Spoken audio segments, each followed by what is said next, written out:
जिन्हें अंग्रेजी बोलने में बड़ी अपने आप को महानता दिखती थी, हिंदी बोलने में उनकी नाक कटती थी, जो शाम के 7 बजे रंगीन पानी भी पी लेते थे, ऐसे मूर्खों को इकट्ठा किया और इटावा के उस कलेक्टर का नाम था A.O. ह्यूम। उसने 1885 में इंडियन नेशनल कांग्रेस की नींव रखी। दुनिया में कहीं सुना है कि एक अंग्रेज का भाई के हम तुम्हें गुलाम बना के मारेंगे, दूसरा के हम तुम्हें आजाद कराएंगे? हम इतने मूर्ख थे। और इंडियन नेशनल कांग्रेस यानी भारतीय राष्ट्रीय कांग्रेस का संस्थापक एक अंग्रेज था। और उसके बाद 7-8 लगातार अंग्रेज कांग्रेस पार्टी के अध्यक्ष रहे 1910 तक। ये 10 कांग्रेस के अध्यक्ष हमें आजादी दिलाने के लिए अध्यक्ष बने और हमें बताया गया कि साहब कांग्रेस पार्टी जो थी भारत के अंदर आजादी दिलाने के लिए बनी थी। 2 घटनाओं से आप पहचानेंगे कि आपके बीच में छत्रपति शिवाजी के मानने वाले बहादुर लोग थे, लेकिन जब आपके नेता, आपके संगठन चाटुकार हो जाए, सत्ता की दलाली करें, किसी को टिकट दिलवाएं, किसी को गवर्नर बनवाएं, तो फिर याद रख लीजिए कि पुरुषार्थी पैदा नहीं होंगे, दलाल पैदा होंगे। तब भी उस समय भी बंगाल के अंदर एक बहादुर पैदा हो गया। उस बहादुर ने ब्रिटिश साम्राज्य को चुनौती दी। ब्रिटिश साम्राज्य को चुनौती देते हुए पूरी दुनिया का भ्रमण किया। जहां जहां उसे भारत के लिए मदद मिल सकती थी वो मदद दी उसने। और मदद देने के बाद उस आदमी ने 21 अक्टूबर 1945 को भारत की आजादी की घोषणा की। करेंसी चलाई, पोस्टल स्टैंप चलाया और दुनिया के 11 देशों ने मान्यता दी। लेकिन चाटुकारों को यह अच्छा नहीं लगा, तो चाटुकार उसके खिलाफ लामबंद हो गए, जैसे आजकल दिल्ली वाले के खिलाफ हो जाते हैं। ये चाटुकार हर दौर में होते हैं, लेकिन जब बहादुरों की गिनती ज्यादा बढ़ जाती है तो चाटुकार समझ जाते हैं कि अब पिटने का समय आ गया, इससे चुपचाप रहते हैं।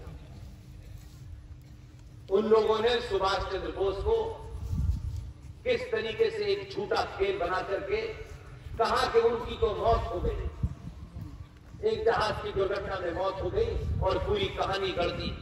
और उस आदमी के ऊपर कई समझौते कर लिए और उन समझौतों में यह भी कहा अपने आकाओं से कि जब भी वो पकड़े जाएंगे जिंदा या मुर्दा आपको सौंप दिए जाएंगे। लेकिन 2 घटनाएं हैं संयुक्त भारत की। एक आदमी अपने बल पर, अपने पुरुषार्थ पर पूरी दुनिया में घूमता है, घूम करके भारत की आजादी की घोषणा करता है। जब यहां ब्रिटेन की हुकूमत थी, 11 देशों ने मान्यता दी, लेकिन एक फूल वाले चाटुकार की कहानी सुनिए। 1946 में दुनिया का सबसे जाहिल आदमी जो मक्का में 1888 में पैदा हुआ था, 1902 में भारत आया। न स्कूल गया, न मदरसे गया, न कॉलेज गया, न यूनिवर्सिटी गया, लेकिन भारत का पहला शिक्षा मंत्री, उसकी क्वालिफिकेशन नहीं है। 1940 में कांग्रेस का अध्यक्ष था वो। गांधी जी ने कहा कि नया अध्यक्ष चुना जाना है, इसलिए आप इस्तीफा दे दीजिए। उसने इस्तीफा दे दिया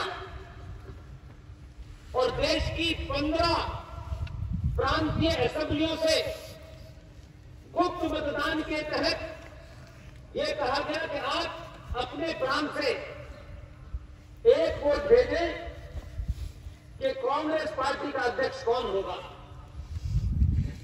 पट्टाभी सीतारमन, सरदार पटेल, आचार्य कृपलानी, ये 3 नाम थे। मूल वाले का तो नाम ही नहीं था। लेकिन क्यों? क्योंकि बीच में एक पुल था। जो कोट पहन के आए थे इंग्लैंड से, कहानी गढ़ी गई उनके लिए कि उनको, क्योंकि वो हिंदुस्तानी थे, से ट्रेन से फेंक दिया गया। फिल्म देखी आपने? वैसी एक कहानी गढ़ी गई। यहाँ आए, उन्होंने कोट उतार के कुर्ती पे टांग दिया, पैंट टांग दिया, कोटी पहन के घूम रहे। उन्हें भारतीयों से जोड़ना था, अपने आप को दिखाना था मैं त्यागी हूं। उन्होंने फिर घपला किया और घपला करके कहा कि इसमें नेहरू का नाम नहीं। फिर उसमें से एक नाम हटा और फिर नेहरू का नाम जोड़ा और 15 असेंबली से गुप्त मतदान करके अपने जब वोट भेजे और जब ईवीएम खुली, आज तो आप 2022 के भारत में हैं, आज आप थोड़ी देर में कहने लगते हैं एक पार्टी तो ऐसी है कि नतीजे आते ही वो कहती है कि ईवीएम में घपला हो गया। ये वो पार्टी है, ये वो पार्टी आज 2022 में कहती है कि ईवीएम में घपला कर दिया गया है, मशीन में से वोट बदल दिए गए हैं। अरे जब ईवीएम नहीं थी तब गांधी जी ने नेहरू के साथ मिलके ही घपला कर दिया। 15 वोट खुले, 15 में से 12 वोट सरदार पटेल को मिले, 1 वोट पट्टाभी सीतारमन को मिला, 1 वोट आचार्य कृपलानी को मिला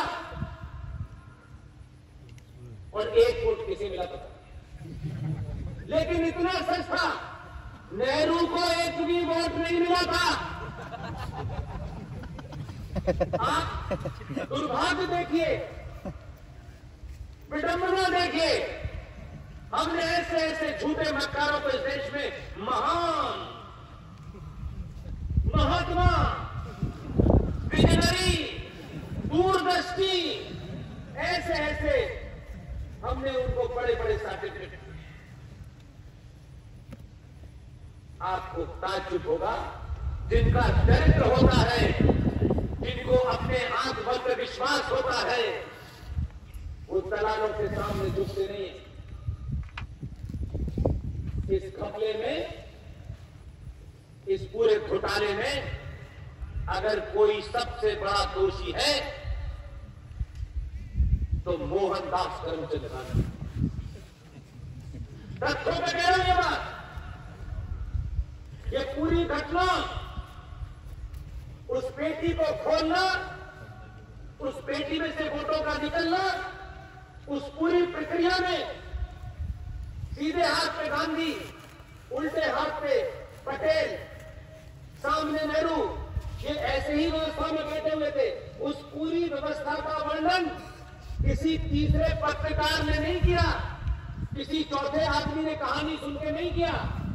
आचार्य जेबी कृपलानी जो उस समय कार्यकारी अध्यक्ष बनाए गए थे, उन्होंने इस किस्से को लिखा है। लेकिन चाटुकारों ने कहा कि जेबी कृपलानी की किताब अगर आ गई तो बच्चा बच्चा घर में घुस के मारेगा, किताब ही गायब कर दी। लेकिन हम जैसे पागल भी इस देश में पैदा होने थे, हमने कहा तुम किताब गायब करोगे, लेकिन हमारे अंदर भी पागलपने का जुनून है। हमने भी किताब कहीं से ढूंढ ली, एक ही बची थी, एक ही ढूंढ ली। उन्होंने कहा नहीं दूंगा, कोई चिंता नहीं। हमने कहा 2 घंटे के लिए दे दो। 1300 रुपए की फोटो स्टेट कराई और फिर उसके बाद में चिल्लाना शुरू किया, तो अब चुपचाप मार्केट में अवेलेबल हो गई। उन्होंने कहा तो पोल खुली गई है क्या? उसमें जेबी कृपलानी ने पूरा किस्सा लिखा है कि कैसे सरदार पटेल के साथ गांधी जी ने जघन्य अपराध किया। जेबी कृपलानी खुद मौजूद थे, सारी प्रक्रिया उनकी देखरेख में हो रही थी। उन्होंने अपनी किताब, जिसका नाम है Gandhi, his life and thought, page number 248 पे 244, 249 और 250 में ये पूरी घटना का वर्णन किया है। ये किसी आरएसएस और बीजेपी वाले ने कोई झूठी किताब नहीं लिखी है। जब वो रिजल्ट निकला और जेबी कृपलानी ने बताया गांधी को, तो गांधी नेहरू की तरफ देख के बोले कि नेहरू, तुम्हें 15 में से एक भी वोट नहीं मिला। और कुछ बच्चे बड़े बेशर्म होते हैं। अगर आंखों में शर्म हो और इतनी बड़ी बात हो गई हो तो जिनकी आंखों में पानी होता है वो उठ के चले जाते हैं, वो बेशर्म नहीं बैठता। और गांधी जी ने पर्ची लिखी, जेबी कृपलानी जी को दी और कहा कि सरदार पटेल को दे दो। जेबी कृपलानी ने पढ़ी, वो खुद लिख रहे कि मुझे ताज्जुब हुआ, लेकिन गांधी जी ने कहा इसके सरदार पटेल को दे। सरदार पटेल ने जब पर्ची खोली तो उनके माथे पे बल थे, वो नाराजगी की मुद्रा में थे। लेकिन बड़े लोगों का बड़ा कद होता है, खुद भैया लोग पदों के पीछे भागते हैं। उस पर्ची पे लिखा था, सरदार पटेल तुम अपना नाम वापस ले लो। ये उनका चरित्र है जिन्हें हम इस देश में फादर कहते हैं। हमने तो उन्हें अपना बाप माना नहीं, क्योंकि हमारे यहां हमारी परंपरा में, हमारी जो परंपरा है, जो हमारी आस्थाएं हैं, जो हमारे सरोकार हैं, उसमें दो ही बातें हैं। मां दुनिया का सबसे बड़ा सच है। वो कितनी अमीर है, कितनी गरीब है, ये महत्व नहीं रखता। दुनिया की जो भी मां होगी वो जन्म देने से पहले 9 महीने तक पेट में अपने बच्चे को रखती है। इसमें ऐसा नहीं होगा कि अंग्रेजी बोलने वाले कहीं और रखते हैं, ज्यादा पढ़ने के बाद कुछ और है। ये तथ्य कभी नहीं बदल सकता जब तक ये दुनिया है, जब तक ये मानवता है। लेकिन इसमें एक दूसरा खंड है। वही मां जिस बच्चे को जन्म देती है, जन्म देने के बाद वो बच्चा जब अपनी आंखें खोलने लगता है, ये हमारी संस्कृति की ताकत है। जिस बच्चे को उसने जन्म दिया होता है, जब उसकी थोड़ी सी आंखें खुलने लगती है, वो मां जिस पुरुष की तरफ इशारा करके बता देती है कि बेटा ये तेरा पिता है, ये हमारा संस्कार है कि हमने जीवन भर उस मां से सर्टिफिकेट नहीं मांगा। जिसको बता दिया वो हमारे विश्वास की पराकाष्ठा है। हमने सुना है भारतीय राजनीति में एक पैदा हुआ है जो हर बात का प्रमाण पत्र मांगता है। सर्जिकल स्ट्राइक हुए, बताओ प्रमाण दो। अगर उसका बस चले तो मां से पूछ ले कि मेरा बाप सच में यही है। ऐसे बहुत घरे पैदा होती है। इसलिए मैं ये बात इसलिए कहना चाहता हूं, इसका संदर्भ इसलिए है कि हम हमारे संस्कारों में कभी मां को गलत नहीं कहा जाता। जिस समाज में महिला मां के रूप में हो, बहन के रूप में हो, बेटी के रूप में हो, जिस समाज में भी अगर मां, बहन, बेटी, उसका दामन सुरक्षित नहीं है, उसकी इज्जत सुरक्षित नहीं है, उसका सम्मान सुरक्षित नहीं है, उस समाज में मर्द नहीं होते, फिर नपुंसक होते हैं। आज चौराहे चौराहे, गली गली यही हो रहा है। कुछ लोग लगता है कि वो 1400 साल पहले मर्द ही पैदा हुए। इसलिए आज गांधी जी के उस काम को बताना इसलिए चाहता हूं कि गांधी जी की शान में कोई गुस्ताखी नहीं कर रहा। वो बड़े हैं क्योंकि हमारे संस्कारों में जो बड़ा होता है उसके नाम के आगे भी जी लगता है, और ज्यादा बड़ा हो तो 3 बार जी लगा दीजिए। लेकिन वो बड़ा आदमी कर्मों से बड़ा माना जाता है।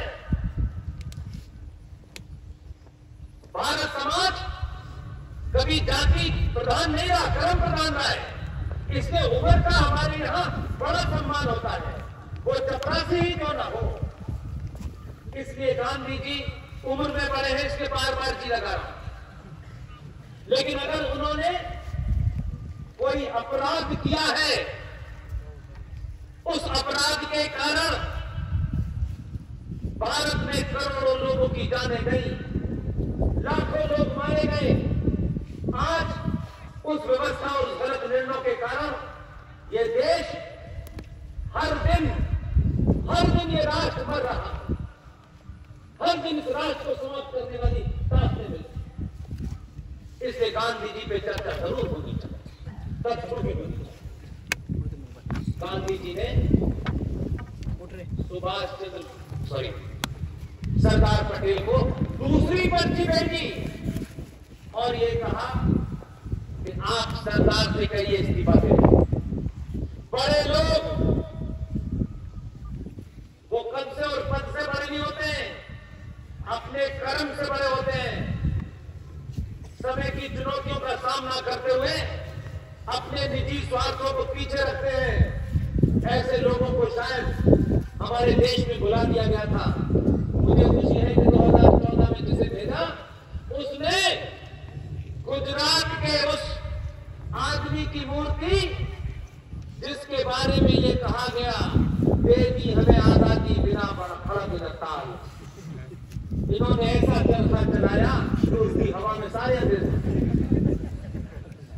उसी गुजरात से इतिहास ने जिस आदमी को दफन करने की कोशिश की, जिसे गलत साबित करने की कोशिश की, जिसे झूठा साबित करने की कोशिश की, जिसे कम्युनल और सांप्रदायिक बताने की कोशिश की, आपके अंदर पुरुषार्थ जिस दिन जागा,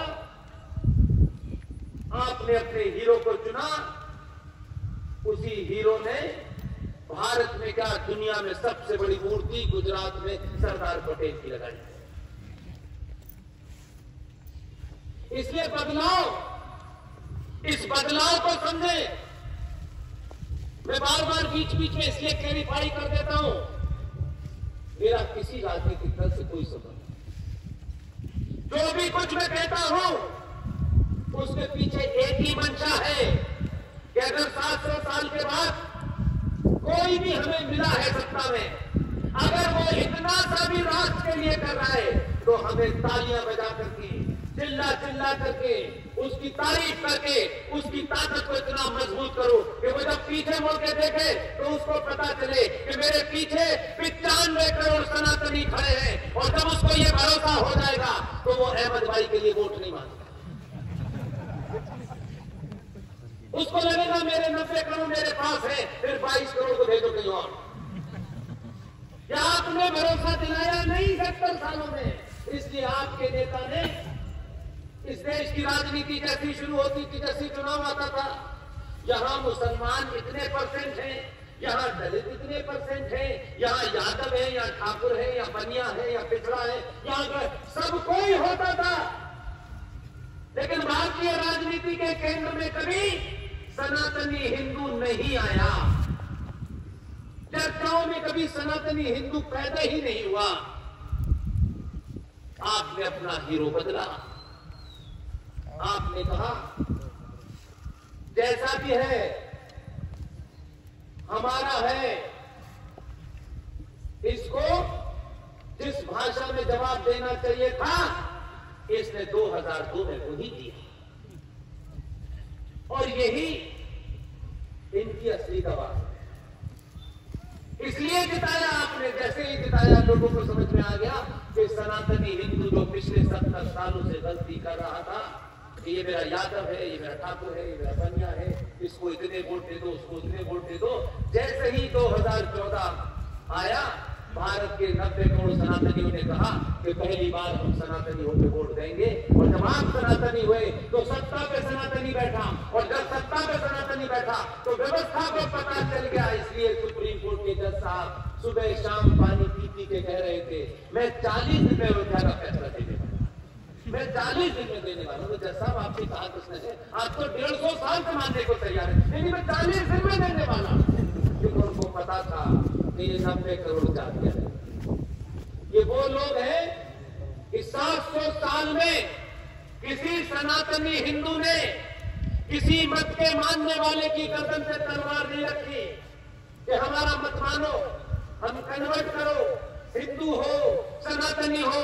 कोई रिकॉर्ड नहीं मिलता पिछले 10,000 के इतिहास में हमारा। हमने किसी देश पे चढ़ाई नहीं की, किसी को लूटने नहीं गए।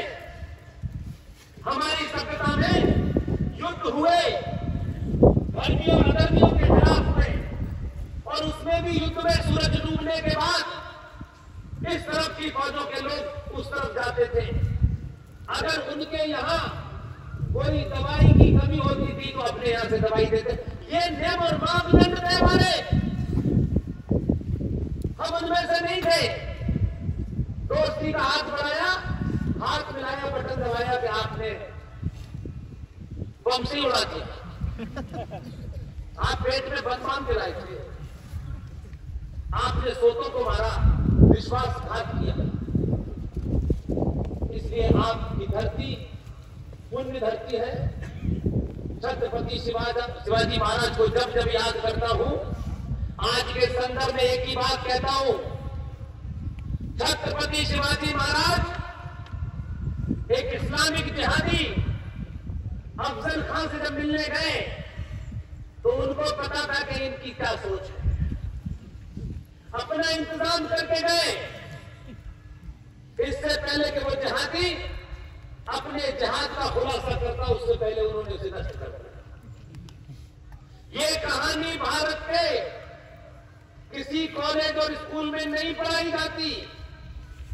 अलीगढ़ मुस्लिम विश्वविद्यालय का एक मक्कार प्रोफेसर जो वामपंथ की चादर में उसने जो इतिहास की किताब लिखी है और मूर्ख किस्म का पहला जाहिल इस देश का शिक्षा मंत्री, ऐसे ही लोगों को बढ़ावा दिया गया इस देश में। उसने अपनी किताब में लिखा है, जिसको पढ़ने के बाद आज आईएएस और पीसीएस के लड़के तैयारियां करते हैं। उस किताब में उसने लिखा, हम बोले नहीं, हमने तो सुना है कि छत्रपति शिवाजी के नाम से पार्टियां भी बनी, लेकिन कब वो अफजल गुरु की गोद में बैठ गई पता नहीं। उसने उस किताब में भारत के अंदर पढ़ाया जाता है, आज भी पढ़ाया जा रहा है कि शिवाजी एक पहाड़ी चूहा था। हम सब पढ़ रहे, हम सबको अपनी डिग्री की चिंता थी, कोई भाई का लाल पैदा होता और किताब पढ़ के फेंक देता कि ये झूठ है, मैं नहीं पढ़ूंगा, तो ये खबर बनती, लोगों को पता चला। इसलिए अफजल खान ने क्या किया, उनके साथ क्या हुआ, ये घटना नहीं पढ़ाई जाती। मेरा सिर्फ इतना ही कहना है कि आप छत्रपति शिवाजी महाराज का इतिहास पढ़ें, लेकिन उसी इतिहास में अफजल खान जैसे लोगों को अगर पढ़ाया जाता तो भारत में अफजल गुरु पैदा नहीं होता। इसलिए सुभाष चंद्र बोस को आपने गायब तो कर दिया, समाप्त तो कर दिया, लेकिन हमेशा ध्यान रखिए, सच की ताकत इतनी जबरदस्त होती है कि हम 400-500 साल से कह रहे थे कि नंदी के सामने बाबा विश्वनाथ थे, उन्हें कहां फेंका तुमने, हमें पता नहीं, यहां मस्जिद थी। कितने लंबे समय के बाद आज ही की घटना है, बाबा विश्वनाथ का पता चल गया। जिस जगह वो पड़े हुए थे, अगर वहां से आप लाइन खींचे तो नंदी की नाक के सीध में रखे हुए। ऐसे ही इतिहास में कुछ लोगों को दफन किया गया। सुभाष चंद्र बोस को पढ़ाया गया कि साहब वो तो एक प्लेन क्रैश में मारे गए, ये कितना बड़ा झूठ है। इसलिए जब अपने स्वार्थों से उठ करके जब आप काम करते हैं तो हजारों ऐसे लोग पैदा होते हैं। इसलिए मैं एक किताब अपने साथ लाया हूं, आप देख लेते। सुभाष चंद्र बोस किसी प्लेन क्रैश में नहीं मारे गए। सुभाष चंद्र बोस इसी देश की व्यवस्था और कानून के चलते सरकारों के कारण सार्वजनिक जीवन में नहीं आए। अयोध्या के पास लंबे समय तक रहे, 84 तक, और फिर उनका निधन हो गया। इस किताब में प्रमाणों के साथ वो बात कही गई जिसे आप देश गुमनामी बाबा के नाम से जानते हैं। लेकिन आपने जिसे भेजा उसने सुभाष चंद्र बोस को इतिहास में जिन्होंने दफन कर दिया था, जिनको दफन कर दिया था, वही सुभाष चंद्र बोस आज भारत की प्रभुसत्ता, लोकसभा, राज्यसभा, राष्ट्रपति भवन, विदेश मंत्रालय, सारे उस ताकतवर जगह को जहां कभी वो अंग्रेज जिसने भारत में ब्रिटिश साम्राज्य की स्थापना की उसकी मूर्ति लगी हुई थी, जिसे जॉर्ज बेंजामिन के नाम से याद करता है। वो मूर्ति काफी पहले हटा दी गई। हम 10-12 लोगों ने एक मुहिम चलाई पूरे देश में। इन मुहिम चलाने में हमारा स्वार्थ नहीं था। हमारा स्वार्थ यह था कि ये आने वाली जनरेशन और आज की युवा पीढ़ी जब इसको देखेगी तो सवाल पूछेगी, इतने समय तक ये आदमी कहां था, कहां आपने इसको दफन कर रखा था, कहां आपने इसको समझौते कर रखे थे। और जिस आदमी को भेजा है वो बातों को सुनता भी है, समझता भी है, लेकिन किस समय करना है ये वो खुद तय करता है। मैं जब आपके बीच में यह भाषण दे रहा हूं, इसी साल के जनवरी महीने में 23 जनवरी को जिस दिन सुभाष चंद्र बोस का जन्म हुआ था, एक ऑर्डर निकाला कि अब से 26 जनवरी जो 24 जनवरी से शुरुआत होती थी, अब उसकी शुरुआत 23 जनवरी से होगी। और जब तक, क्योंकि इसमें विरोधियों का कोई प्रतिक्रिया नहीं आई, लेकिन आपका आदमी इतना समझदार है कि जब तक प्रतिक्रिया न ले ले तब तक उसे मजा नहीं आता। उसने कहा ये मैंने कहा, इनको कुछ समझ नहीं आया, या इन्होंने समझा कि तो बेकार की बात है। तो जब तक वो पिन न चुरा दे पड़ोसियों के तब तक उसे मजा नहीं आता। दूसरे ही दिन 26 जनवरी हो गई, सब कुछ हो गया। जब वहां गया तो उसने घोषणा की कि भारत की सत्ता के केंद्र की सामने जो सबसे बड़ी कैनोपी है, जो छतरी लगी हुई है, यहां 28 फीट ग्रेनाइट की सुभाष चंद्र बोस की मूर्ति रख गई। अब लोगों को लगा जब सुभाष जी जिंदा हो गया है तो फूल वाले चचा का नाम लेने वाले चले गए। इसलिए एक और जगह का अपराध हुआ। और हम और आप अपनी ताकत को कम समझते हैं, और आप सब जितने लोग यहां बैठे हैं, मेरी आवाज जहां जहां तक जा रही है, आप ये समझिए कि आप सिर्फ 20 साल, 25 साल, 45 साल, 60 साल, 70 साल के युवक नहीं हैं। आप जो पिछले कई सालों से भिड़े जी के साथ, उनके हिंदुस्तान के साथ जो जुड़े हुए हैं, वो इसके लिए नहीं है कि एक दिन गुरु जी प्रधानमंत्री बनेंगे और सबको मंत्री का टिकट दे देंगे। आप गुरु जी से वो प्रेरणा लेते हैं कि जिसने कभी मार्कशीट की चिंता नहीं की, बड़े पद की नौकरी पा सकता था, उसकी चिंता नहीं की, और कठिन डगर चुनी। अगर उन्होंने चुनी और अगर आप उनके अनुयायी हैं तो फिर आपको न टिकट की लाइन में खड़ा होना है, न संगठनों की जी हजूरी करनी है। यही बदलाव हुआ जिसके कारण आपके प्रधानमंत्री ने इंडिया गेट पर मूर्ति लगाई और आपने और सच बोलना शुरू किया। सवाल खड़ा किया हमारी टीम ने कि आखिर ये बताया जाए कि ये जो 14 नवंबर को एक प्रधानमंत्री पैदा हुआ, कोई पैदा होगा किसी की नहीं होगा, उसका तो कोई मतलब नहीं, लेकिन वो 14 नवंबर को पैदा हुए थे, इसमें कोई ऐतराज नहीं। वो प्रधानमंत्री थे, वो भी इतिहास का हिस्सा है। मुझे अच्छे न लगे, आपको अच्छे न लगे, किसी को अच्छे लगे, वो एक अलग है। लेकिन ये सवाल हमने उठाया कि 14 नवंबर को भारत के बच्चों ने क्या अपराध किया, उनके साथ इस तरीके का अन्याय क्यों किया। आप बच्चों से कह रहे हैं कि 14 नवंबर को बाल दिवस, बच्चे सबसे पूछ रहे हैं, अपनी मम्मी से पूछ रहे हैं कि 14 नवंबर को जो बालक पैदा हुआ उसने क्या पराक्रम का ऐसा काम वो कहां माउंट एवरेस्ट पे चढ़ गया था, वो समुद्र में से कुछ खोज के लाया था। आखिर हम क्या बताएं कि ये जो बाल वीर दिवस मनाया जा रहा है, इस बालक की वीरता का वर्णन कहां कहां करें, जहां जहां ढूंढते हैं ये बच्चों के बारे में चिंतित कभी नहीं दिखा। इनको बच्चों की अम्मियों में इंटरेस्ट है। अब वो बच्चे बेचारे सवाल बहुत पूछो। हमने कहा इन बच्चों के साथ अन्याय मत करो, ये न किसी पार्टी के न किसी संगठन के, इन बच्चों को सही इतिहास बताओ और ऐसा इतिहास बताओ जो इनके अंदर अपने होने का गौरव, अपने होने का गर्व और इनके अंदर एक पुरुषार्थ पैदा करे कि ये कमजोर को बचाएं और जो आताताई है, जो कमजोर को डरा रहा है, मार रहा है, उसका सत्यानाश कर सके, ऐसे पुरुषार्थ पैदा। तो हम पीछे पड़ रहे हैं। 14 नवंबर के बारे में बताइए। जगह जगह पूछा, हमने कहा सिर्फ एक राय रखी, इसलिए लोकसभा जाने से और राज्यसभा जाने से ही सब कुछ हल होगा। वहां कानून बनते हैं, बनाइए।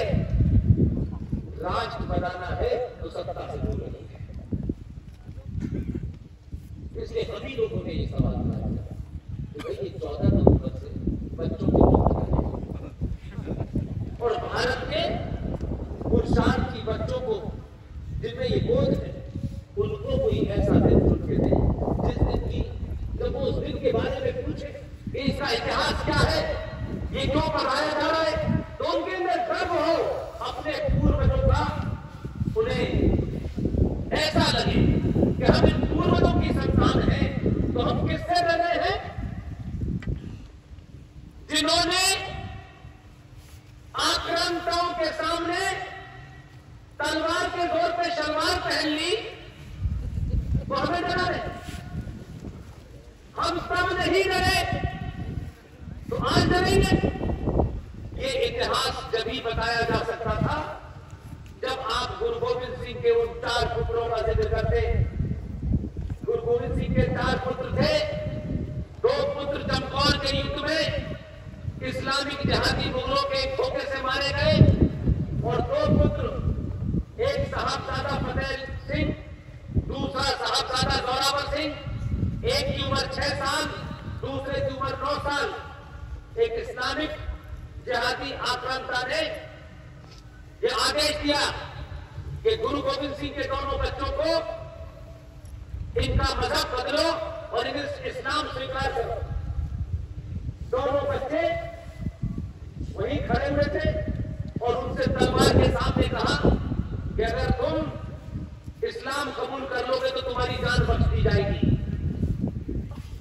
दोनों में से सबसे छोटे ने कहा कि वाहे गुरु के अलावा किसी को नहीं मारूंगा।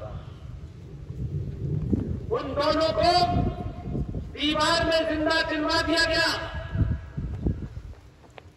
उनकी मौत की खबर जब उन बच्चों की दादी गुजरी देवी को पता चली तो सदमे से उनका देहांत हो गया। बात आई, खत्म हो गई। ये इतिहास में भी दर्ज नहीं है, क्योंकि जहां जहां आपका पुरुषार्थ इतिहास है, दलालों और चाटुकारों ने उसका जिक्र ही हटा दिया। लेकिन आज 2022 के भारत में न किसी किताब की चिंता है, न किसी अखबार की आपको चिंता है। अगर आपकी वाणी में सत्य होगा, तर्क होगा, तर्क होगा, तो सत्ता भी आपको बात सुनेगी। मुहिम चलाई कि भाई अगर बाल दिवस घोषित करना है तो 26 दिसंबर को घोषित कीजिए, जिस दिन उन दोनों पुरुषार्थी बच्चों को दीवार में चिनवा दिया गया था, लेकिन उन्होंने अपना मत नहीं बदला। हम कहते रहे, जब हम शुरू में ये मुद्दे उठाते थे तो लोग कहते थे तुम बेकार के मुद्दे उठा रहे हो, तुम्हें बहुत कुछ मिल सकता है। हमने कहा हम सब छोड़ के आए हैं, देने के लिए नहीं आए। हमने कहा मुद्दे ऐसे उठाएंगे, उठाते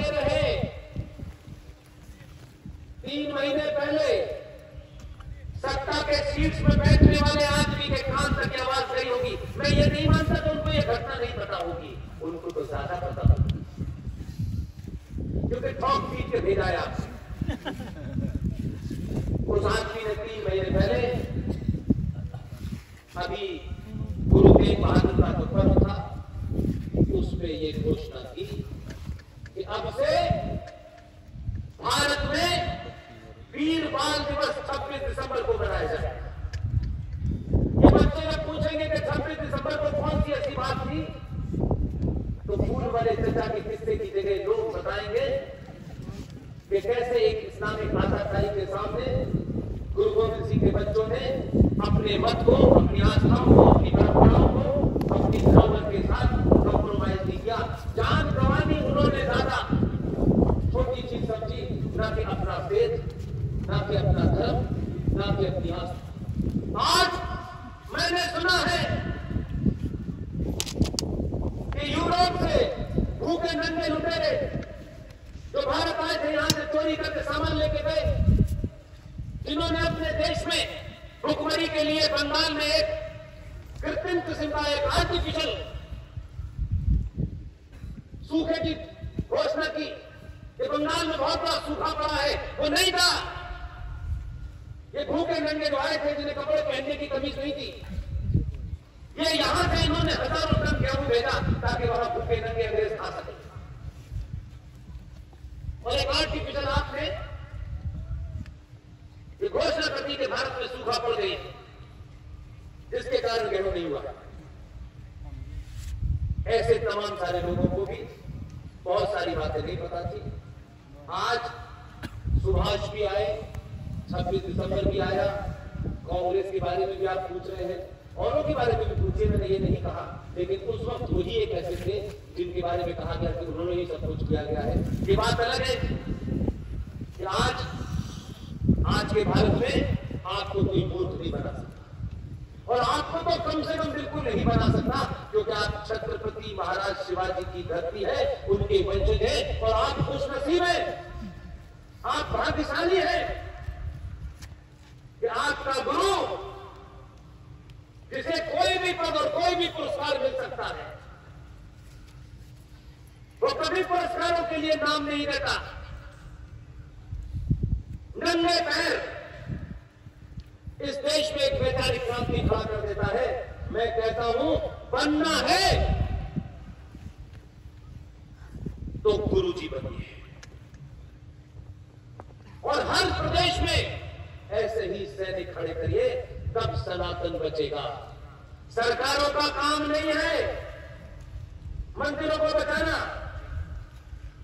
सरकार संविधान से चलती है, संसद से चलती है, न्यायपालिका से चलती है, पुलिस से चलती है, सेना से चलती है। ये सब देश के अंग है। आप एक लंबे कालखंड के बाद आप यही भूल गए कि राष्ट्र क्या है और देश क्या है। इसलिए आप सब लोग दोनों में कंफ्यूजन पैदा करते हैं, क्योंकि आपको बताया भी इसी तरीके से गया है। देश जमीन का टुकड़ा होता है, उसे सेना बचाती है, सरकार चलाती है, न्याय व्यवस्था फैसला देती है, पुलिस डिसिप्लिन बनाती है, लॉ एंड ऑर्डर को बनाती है। ये सब देश के अंग है। देश को प्रधानमंत्री चलाता है, संसद चलाती है। तो फिर ये राष्ट्र क्या है? ये जो देख रहे हैं आप, ये जो लाखों की गिनती में आप लोग यहां आए हैं, ये राष्ट्र है। मंदिर राष्ट्र की पहचान है।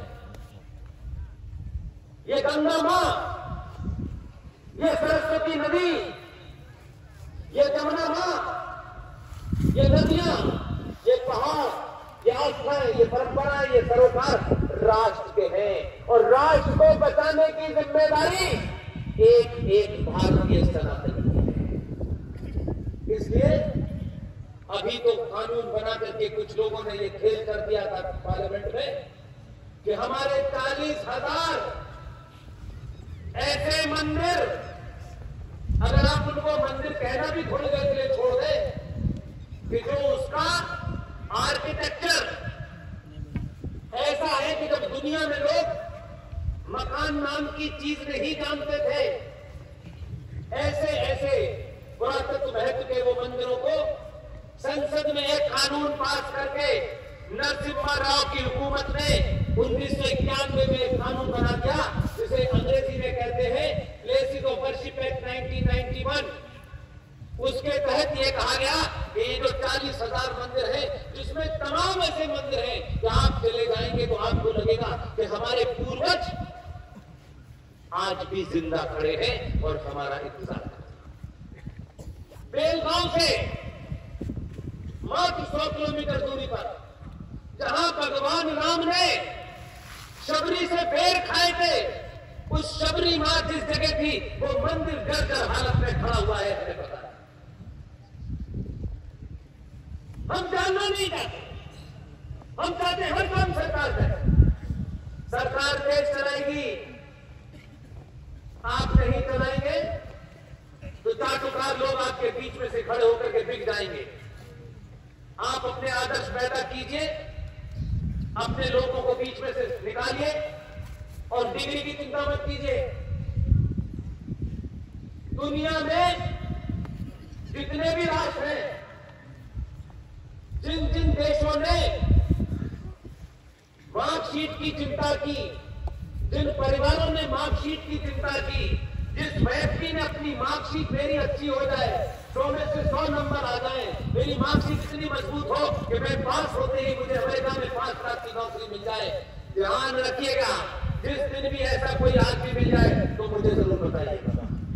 जब जब मार्कशीट की चिंता करने वाले लोग, मार्कशीट के माध्यम से बड़ी नौकरी प्राप्त करने वाले लोग, बड़े बड़े पैकेज को प्राप्त करके देश को बाहर जाने वाले लोगों ने कभी राष्ट्र नहीं किया। वो अपनी जिंदगी भर नौकरी बचाते रहे, लेकिन इतिहास उठा के देखिएगा, जिन लोगों के पास मार्कशीट नहीं है वही राष्ट्र बचाते हैं।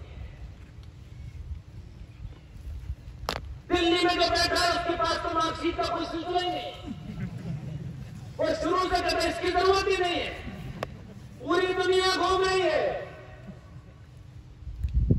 कुछ लोग कह रहे हैं कि रशिया और यूक्रेन का झगड़ा है, मोदी साहब आप आइए कुछ हमारे बीच में मदद करें। इसमें मार्कशीट नहीं है, ये अंग्रेजी नहीं बोलता, अंग्रेजी बोलने वाले इसके सामने क्यों बैठे रहते?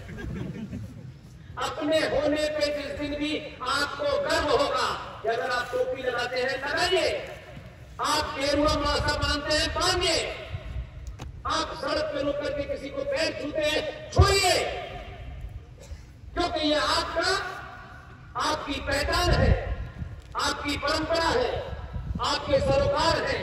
अगर कुछ लोग समझते हैं हेलो हाउ आर यू कहने से कुछ ज्यादा इज्जत मिलती है, वो हेलो हाउ आर यू कहने वाले कभी हिंदुस्तान को लूटते हैं, कभी श्रीलंका को लूटते हैं, कभी पाकिस्तान को लूटते हैं, पूरी दुनिया को लूटते हैं, लेकिन कभी भी उनके यहाँ पुरुषार्थी पैदा नहीं होते, दलाल पैदा होते।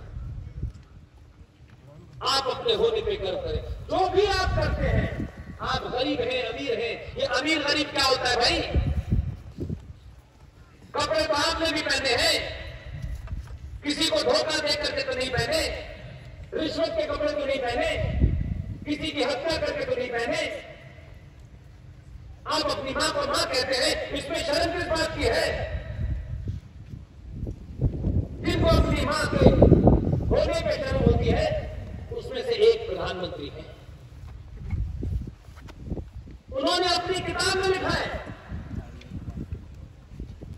कि मैं कल्चरली, अगर मेरे कल्चर से आप देखें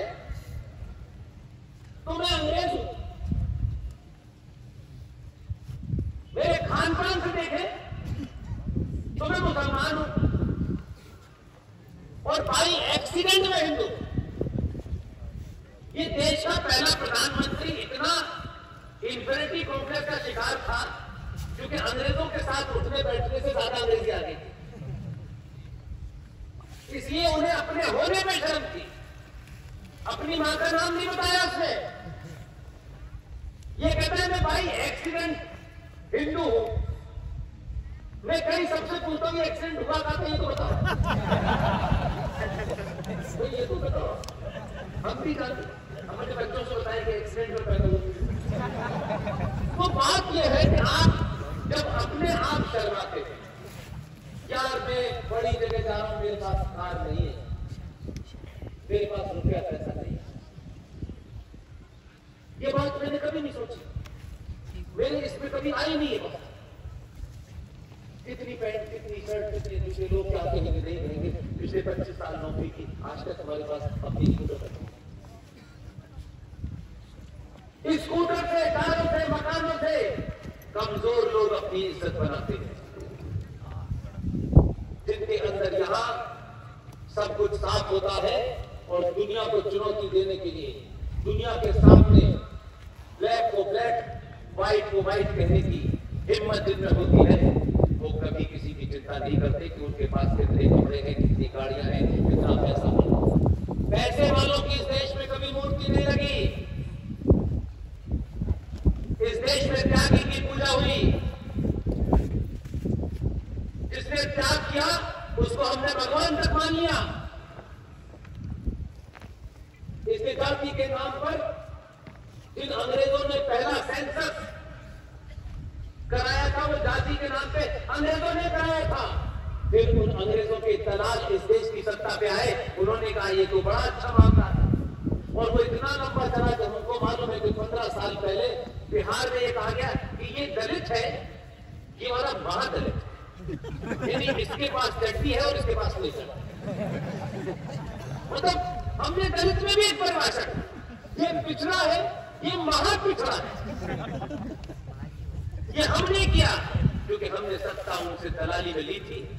जोर उचक के जब सत्ता पर बैठते हैं तो उनको सिर्फ सत्ता याद रहती है, समाज और राष्ट्र ही रहता है। इसलिए मैं आपके सामने ये बात कहना चाहता हूं, आप सब यहां बैठे हैं, किसी को पता है कि आपके बराबर में कोई ब्राह्मण बैठा है, ठाकुर बैठा है, या बनिया बैठा है, या दलित बैठा है। इस देश का संविधान, इस देश की व्यवस्था आपको जाति के नाम पे बांटती है। आप कॉलम में लिखिए क्या है, ठाकुर है, बनिया है, ब्राह्मण है, दलित, ये इस देश की व्यवस्था कहती है। मैं आज भी दावे से कह रहा हूं, आप एक्सपेरिमेंट करके देखिएगा। भारत राष्ट्र ने कभी आपसे आपकी जाति नहीं पूछी। इस देश ने, संविधान ने, इस व्यवस्था ने आपकी जाति पूछी। सामने क्या होगा, कभी आप कुर्सी पे, जब वहां जो चेयर बेंच होती है, जब आप रिजर्वेशन में बैठते हैं, क्या आप पूछते हैं बैठने से पहले कि बताइए आपकी जाति क्या है? उनका मैं दलित, तो आप उठ के चले जाते। रेलवे में खाना देने वाले जो लोग आते हैं, वो खाना देते हैं, आपने जाति पूछी। मंदिर में लाइन लगा के जब खड़े होते हैं, तो जिससे पीछे टच हो रहे हैं, जिससे आगे टच हो रहे हैं, पूछा बताओ तुम्हारी जाति क्या है? इस देश की व्यवस्था ने आपको जाति क्या है आपसे कहा कि अपनी जाति बताओ। कोई देश में आपकी जाति नहीं पूछने वाला, क्योंकि ये देश कभी जाति प्रधान नहीं रहा, कर्म प्रधान रहा।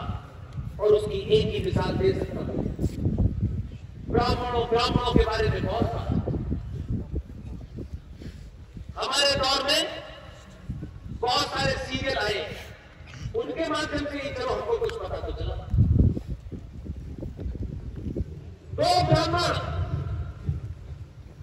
रावण भी ब्राह्मण थे और परशुराम भी ब्राह्मण थे।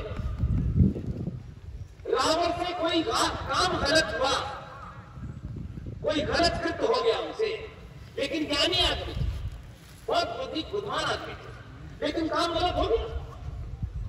अब जानबूझ के हुआ, अनजाने में हुआ, ये बहस का विषय नहीं है, लेकिन ये सच्चाई है। रावण अपने एक कर्म के कारण चौराहों पे जलाया जाता है, परशुराम अपने कर्म के कारण मंदिर में पूजे जाते हैं, और रावण जो ब्राह्मण था उसे एक क्षत्रिय ने, भगवान मर्यादा पुरुषोत्तम राम क्षत्रिय बताए जाते हैं, एक क्षत्रिय ने जब रावण को मारा, जब उनकी हत्या की, आज तक मैंने नहीं सुना आपने भी नहीं सुना होगा, किसी पंडित ने कथा में नहीं सुनाया होगा कि आज तक एक ब्राह्मण का वध का आरोप राम के ऊपर लगा कि ये क्षत्रिय थे, इन्होंने ब्राह्मण का वध। ये नहीं कहा, बड़े से बड़े ब्राह्मण ने भी नहीं कहा। आज भी कोई ब्राह्मण कहीं ये नहीं कहता है। लेकिन आप सच्चाई देखिए कि हमारे यहाँ त्यागी की पूजा होती है, त्यागी की जात नहीं पहचानी जाती कि उसकी जात क्या है। ये जात हमारे यहाँ सामाजिक व्यवस्था थी, समाज को चलाने की। कुछ लोग बिजनेस करेंगे, जो बिजनेस करेंगे वो ये कहलाएंगे, जो सेना में जाएंगे वो क्षत्रिय, तो जो सेना में चला गया आज भी वो क्षत्रिय है। जो सफाई का काम कर रहा है वो दलित है। वो कोई निगेटिव चीज थोड़ी नहीं है। आपकी व्यवस्था चलाने के लिए है। कोई खाना बनाता है, आपकी माँ खाना बनाती है, कोई बहन बर्तन धोती है, तो बहन दलित हो गई क्या? एक सामाजिक व्यवस्था को आपने मजहबी व्यवस्था में जन्म दिया। एकमात्र घटना से आप समझ सकते हैं, भगवान राम ने रावण का वध किया, लेकिन उसी भगवान राम को, उन्हीं क्षत्रिय को वो ब्राह्मण मंदिर में बैठ के पूजता है, वो समाज नहीं करा करता। और मर्यादा पुरुषोत्तम राम का ही एक वाक्य है, जन्म जैसे शूद्र। मनुष्य जन्म से शूद्र पैदा होता है, अपने कर्मों से कन्या ब्राह्मण ठाकुर बनता है। ये तमाम बीमारियां हम सब लोगों के बीच में, क्योंकि हम भोले लोग थे, अज्ञानी लोग थे, हम जैसे खुद अच्छे थे वैसे ही दुनिया के बारे में सोचते थे कि जो बाहर से आए हैं ये भी अच्छे हैं। लेकिन उन्होंने आपके इस भोलेपन का फायदा उठाया। पहले यहाँ मुगल आए, फिर उससे बाद पुर्तगालीज भी पहले आए, फिर अंग्रेज आए, फिर ये आए, वो आए, आते चले गए, लेकिन आपने अपनी प्रवृत्ति नहीं छोड़ी। लेकिन आपको ये समझ में आ गया कि इस प्रवृत्ति के कारण, इस धारणा के कारण लोगों ने आपके पूरी संस्कृति को समाप्त कर दिया। और आपको अब ये बोध होने लगा है तो दुनिया कहती है कि अब ये हमारी बात पर यकीन ही नहीं करते, क्योंकि आपने उनके चेहरे से नकाब उतार दिया।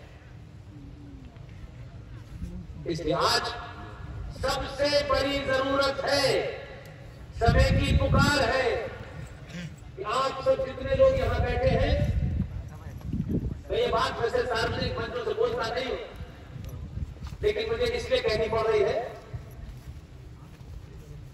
कि मैंने आपके कैमरामैन से भी कहा कि भाई आप मेरे भाषण को रिकॉर्ड करते हैं, जो इतने लाखों लोग हैं वो देश को बताइए। मैं तो हर बार में बोलता हूँ मेरी शक्ल तो देख ही रहे आप, मेरी आवाज तो आ ही जाएगी, ये जो लाखों लोग हैं इनको दिखाइए तो देश को पता चले। लेकिन आपके कैमरामैन की बात समझ में नहीं आती। मेरी आवाज तो आ ही रही है ना, देश सुन ही रहा है ना, लेकिन लोग ये नहीं देख पाएंगे पूरे देश में इतने लाखों लोग रात के अंधेरे में दुश्मन जी को सुन रहे हैं। मुझे ये मैसेज देना है कि जब आप अपने घर में सो रहे हैं, इसी देश में महाराष्ट्र की धरती पर एक संत की देखरेख में लाखों लोग इस राष्ट्र को बचाने के लिए यहां आए, अपने मन से आए हैं। इनको कुछ मिलने वाला नहीं है, न ये मिलने की चाहत से। इसलिए आप, क्योंकि बहुत सारा सोशल मीडिया के ऊपर उल्टा सीधा हमारे नाम से आता रहता है, और हमारी मजबूरी यह है कि हम सोशल मीडिया को प्रोफेशनल दुकान नहीं है, बहुत सारे लोगों के लिए सोशल मीडिया दुकान होगी वो चलाएं, हमारा कोई उनसे विरोध नहीं है, लेकिन हमारी ही स्पीचों को अलग अलग लाइन लेकर के, भड़काऊ बातें लेकर के कहीं 5 मिनट का, कहीं 2 मिनट का भाषण चला देते हैं। और फिर जब लोग हमसे पूछते तो हमारे पास समय नहीं होता, हमारे पास पढ़ने के लिए समय नहीं है, खाना खाने के लिए समय नहीं है। हम कहा लोगों को बताएं भाई ये बात हमने नहीं लिखी। इसलिए मैं सार्वजनिक मंच आप सबसे एक विनती करता हूं, ये इसलिए कीजिए ताकि बात करोड़ों तक चली जाए। हमारे पास कोई पैसा वैसा नहीं है जो हम कोई टीम रखें। आजकल लोग बड़ी बड़ी टीमें रखते हैं, वो रखते हमारा वो एजेंट है, हम अपनी बातों को कह के चले जाते। लेकिन यहाँ भी आया तब भी मुझे पता चला, जिस शहर में जाता हूँ वहां लोग कहते हैं कि साहब आपने तब ये कहा था, मैं कभी मैंने नहीं कहा, तो सब आपके नाम से चल रहा। 50 से ज्यादा यूट्यूब चैनल हमारे नाम से, अच्छी बात है, लेकिन उसमें ऐसी बातें तो ना कहो जो हम नहीं कहते।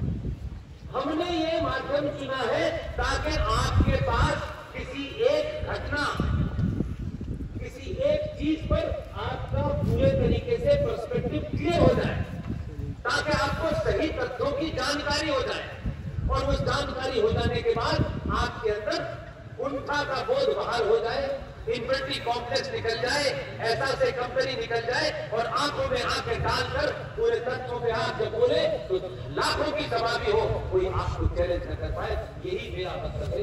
इसलिए मैं चाहता हूं आप चाहे उसे नोट कर ले, चाहे आप उसे रिकॉर्ड कर ले, चाहे आप उसे लिख ले। हमारे 4 अकाउंट है, 4 अकाउंट है, बैंक का कोई अकाउंट नहीं। सोशल मीडिया पर हमारी टीम, जिसमें जीडी आरएसएस तमाम सारे लोग बोलते हैं, तो उनकी स्पीचें डालते हैं, क्योंकि वो आपके तथ्यों को मजबूत कर देते हैं। वो आपके ज्ञान में जो चीजें संज्ञान में नहीं आई होती उनको ले आते हैं। उस चैनल का नाम है बी सपोर्ट पुष्पेंद्र कुलश्रेष्ठ, सिर्फ इतना नाम है। अब कुछ लोगों ने बी सपोर्ट पुष्पेंद्र कुलश्रेष्ठ जी लगा दिया, अब वो भी चला। अब हम बताएं ये नहीं है हमारा, हमने इसमें नहीं बोला है। तो जो हमारा ऑफिशियल चैनल है, जिसके माध्यम से हम आप तक बात पहुंचाते हैं, उसका नाम है बी सपोर्ट पुष्पेंद्र कुलश्रेष्ठ। हमारा फेसबुक का अकाउंट वेरीफाइड है, उसका नाम है पुष्पेंद्र कुलश्रेष्ठ, और जिसमें आज अगर आप जाएंगे तो वो पोस्ट पड़ी हुई है जो आज बनारस में हुआ, ताकि आपके पास हमारे नाम से बहुत सारे कंफ्यूजन पैदा ना हो। क्योंकि जब लोग पूछने लगते हैं टेलीफोन से तो हमको बड़ी तकलीफ होती है, क्योंकि हमारे पास समय नहीं है इतने सारे लोगों को जवाब देने का।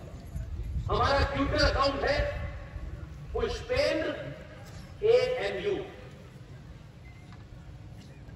मेरा ईमेल है, जिसमें आपके मन में कोई भ्रांति हो, कोई शंका हो, कोई शुभा हो, कोई तथ्यों में आपको ऊपर नीचे लगता हो, मेरी बातचीत में लगता हो, आप उस ईमेल पर उस बात के बारे में लिखें। कम से कम आपसे मैं ये उम्मीद नहीं करता। बहुत सारे लोग मुझे लिखते हैं कि मेरी बात मोदी से करा दीजिए, मोदी जी से ये कह दीजिए वो ये कर दे, मोदी जी से वो कह दे वो कर दे। अब ऐसे ईमेल पढ़ने के बाद मेरे पास जवाब देने की क्षमता नहीं। आप पुष्पेंद्र PUSHPENDRA delhi01@gmail.com मेरा ऑफिशियल ईमेल है। इसमें आप लिखें कोई शंका, कोई शुभा, कोई शक, कोई द्वंद आपके मन में उन विषय से जिनके बारे में हम बोल रहे हैं, आप पूछें। रात के 2 बजे होंगे, 3 बजे होंगे, मुझे जब भी फुर्सत मिलेगी मैं शॉर्टेस्ट आपको आंसर देके, मेरा सिर्फ इतना मतलब है कि आप मजबूत हो जाए, और जब मजबूत होंगे तो यहां डर नहीं होगा। जिनके यहां डर नहीं होता है उनका हाथ बड़ी तेजी से चलता है। और अब तो आपने, गांधी जी ने जो ये कहा था कि कोई तुम्हारे गाल पे एक कांटा मारे तो तुम दूसरा आगे कर दो, ये गांधी जी की फिलॉसफी अनसाइंटिफिक। साइंस के नजरिए से फिजिक्स का फॉर्मूला ये कहता है every action there must be equal and opposite reaction. क्रिया की उतनी ही बराबर से प्रतिक्रिया होती है। इसलिए गांधी जी साइंटिफिक आदमी नहीं थे, इसलिए गैर साइंटिफिक बातें करते थे। और सनातन क्योंकि पूर्ण रूप से साइंस पे आधारित है, तो गांधी जी ने अपने चाटुकारिता के चक्कर में ये कह दिया कि कोई तुम्हारे गाल पे एक चांटा मारे तो दूसरा गाल आगे कर देगा। गांधी जी भी गुजरात से आए थे, फिर गुजरात से 2014 में वो थोड़ा शुरू में झिझका, उसने कहा कि यार इतनी जल्दी मत करो, थोड़ा थोड़ा समझाया। 2019 में जो आया उसने कहा कि आप साइंस और फिजिक्स के उस फॉर्मूले के खिलाफ काम कर रहे थे, इसलिए पिट रहे थे। उसने एक नया फॉर्मूला निकाला, उसने कहा तुम्हारे गाल पे कोई मारे, उसने कहा एक साथ दोनों गालों को मारना। और जब आपने मारना शुरू किया तो बोले अब दर्द हो रहा है, तो दर्द तो अभी कई 100 साल तक चलेगा। इसलिए अपनी भूमिका तय करिए, अपने आदर्श आप लोगों से कम मैं नहीं कह रहा, आपके माध्यम से ये आवाज जहां तक जारी हो तो लोगों से कह रहा हूं कि अगर आज भी आप नहीं चेते, अगर आज भी आप किसी गफलत के शिकार हो गए, मैं बार बार पब्लिकली कहता हूं किसी की हत्या नहीं करनी, किसी को हथियार से नहीं मारना, लेकिन किसी की बदतमीजी और किसी की हत्या को यह भी नहीं मानना कि यह हमें बर्दाश्त करना है। जिस भाषा में बात करोगे उसी भाषा में जवाब दिया जाए। जिस दिन देश में यह होने लगेगा, ये जो लोग कहते हैं ना गजवाए हिंद, गजवा में चला जाता, इसलिए आप एक पूर्वज इतने महान थे कि उनकी तुलना में आज तक कोई पैदा नहीं हुआ। कोई 1400 साल पहले मजहब पैदा हुआ, उसका रहनुमा पैदा हुआ, कोई 2000 साल पहले मजहब पैदा हुआ, उसका रहनुमा पैदा हुआ। आप दुनिया के एकमात्र ऐसी संस्कृति के लोग हैं। आपके पैदा होने की कोई डेट ही नहीं है और ना ही आपका कोई पैगंबर है। जब से ये सृष्टि अपने अस्तित्व में आई है तब से सनातन है, प्रकृति का नियम है, जो पैदा हुआ है उसे मरना है। सनातन जब पैदा ही नहीं हुआ तो उसे कौन मार सकता है? इसलिए आपने मुझे सुना, मुझे नहीं पता, बोलते वक्त मुझे बिल्कुल ध्यान नहीं होता कि मैं कितनी देर बोल रहा हूं, लेकिन मैं ये भी जानता हूं कि मैं सुबह 4 बजे तक भी बोलूंगा तो आप गुरु जी के शिष्य हैं, आप यहां से 1 मिनट के लिए नहीं हिलेंगे। लेकिन आप सब मेरे भाई हैं, मेरे परिवार के लोग हैं और मुझे इस बात का गर्व है कि मैं इस आधुनिक भारत में एक आधुनिक चाणक्य, जिसे आप लोग बड़े गुरु जी कहते हैं, मैं उनको जानता हूं और वो मुझे जानते हैं। मुझे गर्व है इस बात। आज 40 मिनट तक कई बार वो बहुत भावुक हुए, अपनी चोट के कारण दुखी थे और बार बार वो कह रहे थे कि मैं जाना चाहता हूं। मैंने कहा कि आपका ठीक होना इस राष्ट्र के लिए महत्वपूर्ण है, इसलिए आप पूरा स्वास्थ्य लाभ करें। आपको अगर वहां नहीं भी मौजूद होंगे, आप मंच पे नहीं होंगे, तब भी मेरी वाणी में कोई कमजोरी पैदा नहीं होगी, बल्कि आप सबको देख करके जब लगता है वहां सफेद टोपियों में लोग नजर आते हैं तो लगता है कि मेरी आवाज महाराष्ट्र में उन लोगों के कानों तक चली जाए जिन्होंने छत्रपति शिवाजी महाराज का मजाक बना दिया, जो आदर्श मानते हैं, उन्होंने छत्रपति शिवाजी को छोड़ दिया है और अफजल खां के साथ चले। किसी से मेरा कोई निजी झगड़ा नहीं है, सत्ताएं क्या करती है क्या नहीं करती, मेरे मूल में राष्ट्र है, जो उस राष्ट्र को हित पहुंचाएगा मैं उसके खिलाफ रात के 10 बजे तक भी भाषण दूंगा, जगह जगह जाऊंगा, गली गली जाऊंगा, मोहल्ले मोहल्ले जाऊंगा। एक आदमी भी होगा तब भी बोलूंगा, 50 लाख होंगे तब भी बोलूंगा, लेकिन मेरी वाणी में इसलिए फर्क नहीं आएगा कि 2 लोग मुझे सुनने आए थे, क्योंकि मैं ये मानता हूं कि भीड़ कभी कुछ नहीं कर सकती। भीड़ में अगर 10 भी पुरुषार्थी बैठे हो तो बड़े बड़े लोगों को रोक सकती है। इसलिए अभी तो आपने 2 पुरुषार्थी भेजे हैं, ऐसे पुरुषार्थियों को पैदा करिए। छत्रपति महाराज शिवाजी के उन दिनों को याद करिए कि छत्रपति शिवाजी यहाँ थे और वो बनारस में जाकर के वहां पे मंदिरों का जीर्णोद्धार कराते। इसलिए भारत के हर कोने कोने तक आपको शिवाजी का वो संदेश ले जाना होगा और शिवाजी के मानने वाले हैं, इसलिए आपके अंदर डर पैदा नहीं होगा। उनका बेटा, जिनकी समाधि पे मैं भी कुछ दिन पहले गया था, आप जब उनका इतिहास पढ़ा तो मैं ये सोचने लगा कि वाह काश कई और शिवाजी पैदा होते। इसलिए बहनों से जब भी मिले, बेटियों से जब भी मिले, उन्हें एक ही बात बताएं, देश में खूबसूरती और सुंदरता की परिभाषा तैमूर की अम्मी नहीं है,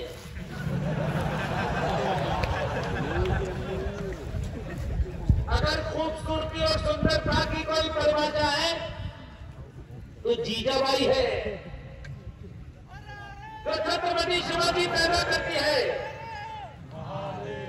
अब ये मजबूरी है उनकी, कि पहले ठीक ठाक थी, शादी होती, तैमूर पैदा होने लगे। तो जो तैमूर के साथ हुआ था फिर होगा। तो अब इस देश में अगर आपको आज कोई आदर्श मानना है वर्तमान में, अगर आप फिल्मों के माध्यम से ही प्रेरणा लेते हैं, तब भी आपके पास प्रेरणा लेने के लिए फिल्म भी है। आपने सिर्फ इतना ही तो काम किया अभी कुछ दिन पहले कि लंगड़ों और हकलों की फिल्म देखना बंद कर दिया।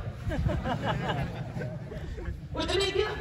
इसमें तो आपने गांधी जी का अनुसरण किया, अहिंसा का इस्तेमाल किया और बटन गलत दबा दिया। अब हकले लंगड़े जो है वो परेशान, क्योंकि 400 रुपए की टिकट आप जाते थे, हकले को दे के आते थे, उसमें बंदर मार्ट होता था, उसमें कुछ देहात में भी जाते थे पैसे, उसमें पड़ोस वाले मुल्क में जाता था, उसको भी जाते थे। आपकी ताकत से, आपके अर्थ से आपने अपने दुश्मनों को, इस देश के शत्रुओं को आपने मजबूत किया। आप जो फिल्म देखना चाहते हैं वो देखिए। आपके लोगों ने बनाई ना फिल्म, इसमें तैमूर की अम्मी आपकी आदर्श नहीं हो सकती, भारतीय महिलाओं की आदर्श नहीं हो सकती। भारतीय महिलाओं की आज के दौर में कोई आदर्श होना भी है तो बाहुबली की देवसेना भी तो हो सकती है। इस देश को तोड़ने वाली ताकतें, चाहे वो इंडस्ट्री में हो, विश्वविद्यालय में हो, संसद में हो, उनको घेरिए। एहसास कराइए कि 95 करोड़ सनातनियों के होते हुए भारत की धरती पर कोई भी अगर औरंगजेब को चादर चढ़ाएगा तो ये देश उस पर चादर चढ़ा देगा।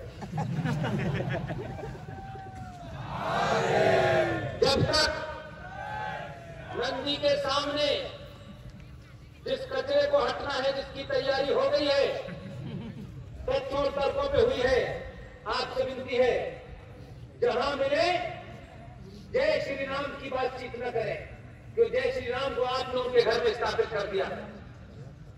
हर हर महादेव का नारा लगाएं ताकि लोगों को पता चले कि कचरा जल्दी हटने वाला है।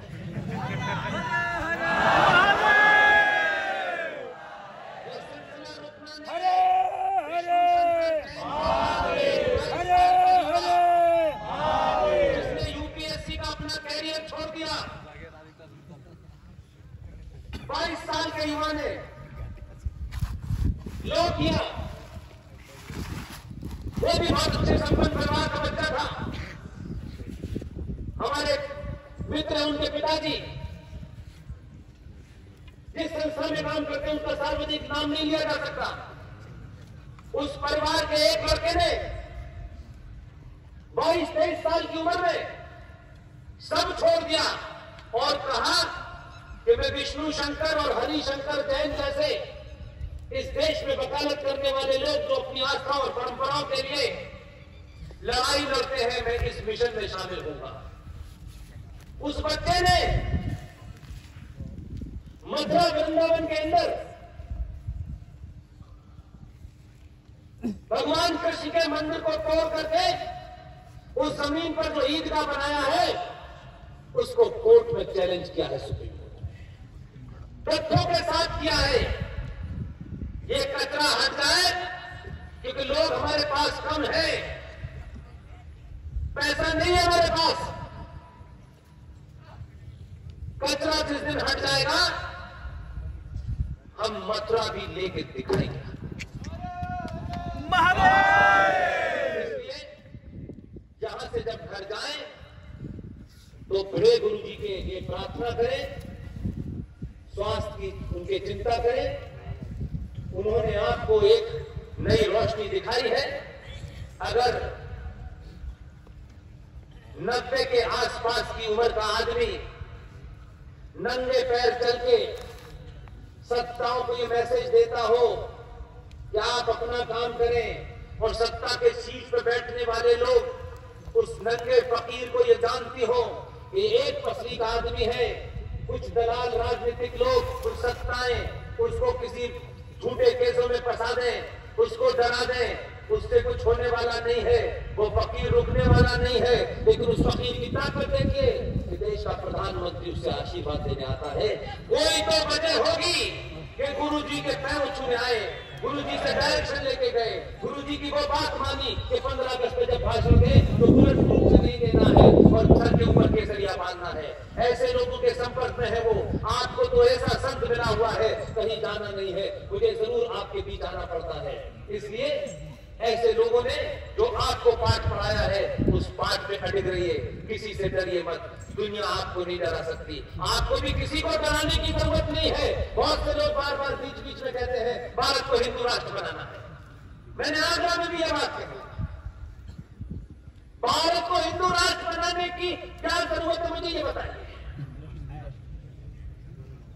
आप ये बात इसलिए कह रहे हैं कि आप अनजाने में अपने आप को हिंदू नहीं मानते। जिस दिन भी 90 करोड़ में से 25 करोड़ हिंदू हो जाएंगे, ये राष्ट्र 24 घंटे में हिंदू राष्ट्र। आप हिंदू नहीं है, होली मनाना, दिवाली मनाना, फिल्मों के हिसाब से अपने संस्कारों को जोड़ देना, गीता न पढ़ना, रामायण पढ़ने में शर्माना, मंदिर जाना बैकवर्डनेस नजर आती है, अपने संस्कारों को मानने में जिन्हें शर्म आती है, वो हिंदू नहीं है। वो हिंदू के नाम पे नाम तो रखा होगा, हिंदू नहीं है। हिंदू किसी से डर नहीं सकता, हिंदू को कोई डर नहीं सकता। हिंदू यहां हो, जिस दिन यहां हो जाएंगे। अभी तो आपने पहली बार हिंदू होकर 2014 में बटन दबाया है, तब पगला गए हैं लोग, तब कह रहे हैं मौला बचा ले। इसलिए कह रहा हूं कि अपनी ताकत को बचाए। मैंने कभी किसी सार्वजनिक मंच से और न निजी बातचीत में किसी मजहब के खिलाफ कोई टिप्पणी की। जैसे गीता सब पढ़ सकते हैं, वैसे आप कुरान भी पढ़ सकते हैं। कुरान पढ़ने से कोई मुसलमान नहीं हो जाता, और मुसलमान का मतलब होता है जिसका मुसल्लत ईमान हो, यानी कंप्लीट ईमान हो। अगर वो ये कहता है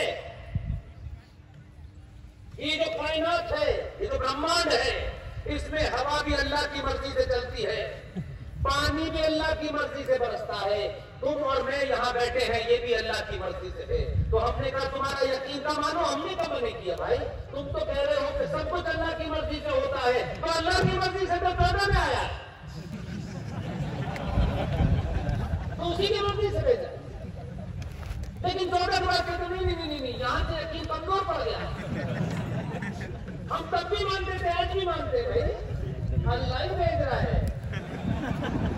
उसे पता चल गया है कि मेरे मानने वाले टीके जो है उत्पाद बचा रहे हैं, क्योंकि कुरान मजीद में लिखा है कि अल्लाह ने फरमाया था कि मैं तुम्हें जब भेज रहा हूं तो मैं तुम्हें कुछ हिदायत दे रहा हूं, कुछ आदेश दे रहा हूं कि तुम्हें कैसे समाज में रहना है।